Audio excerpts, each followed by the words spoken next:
Hi, I'm Andrew Bailey, Curator of Collections here at the Pima Air and Space Museum. Today we're going to continue talking about aerial demonstration teams with the U.S. Air Force Thunderbirds and the McDonnell Douglas F-4 Phantom II, the only aircraft type to fly with both the Thunderbirds and the Blue Angels. The Thunderbirds was the first Air Force-wide demonstration team. It formed in 1953 at Luke Air Force Base in Phoenix, Arizona. They chose the name Thunderbirds due to the strong Native American culture of the Southwest. They started with 7 officers and 22 enlisted men and flew the subsonic F-4 Thunderjet. Their first supersonic aircraft was the F-100 Super Sabre in 1956. For a while, they could perform supersonic passes at air shows until the FAA banned them. They flew the F-100 for 13 years, except for a short time of 6 shows flying the F-105. In 1969, they converted to the F-4 Phantom II. This came with a new paint scheme using a white base that could hold up to the heat and friction of Mach 2 flight. The McDonnell Douglas F-4 Phantom II was designed as a missile-armed fleet defense fighter for the United States Navy. In 1962, the U.S. Air Force selected the F-4 for its own use as both a fighter and fighter bomber. The F-4E is a greatly improved version of the Phantom with numerous improvements to the engines and electronic systems.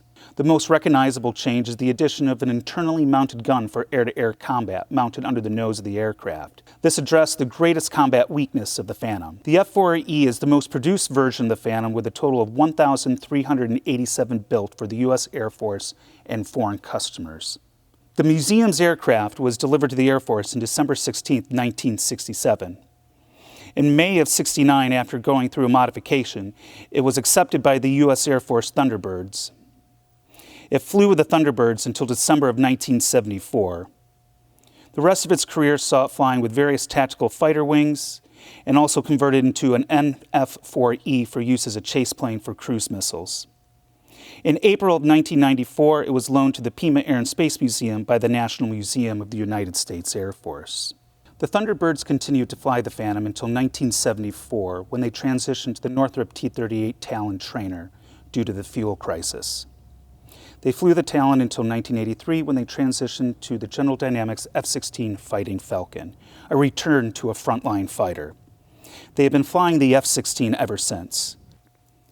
Millions of people have seen the Thunderbirds perform over the years.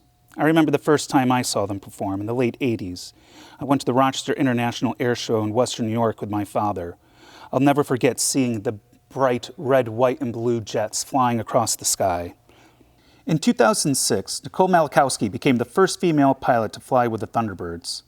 Here at the museum, we have one of her flight suits on display with other Thunderbirds artifacts. The Thunderbirds often display various national flags on the side of their aircraft.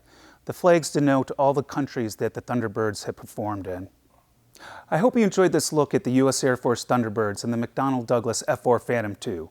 Please stay tuned for other videos about aerial demonstration aircraft in the museum's collection.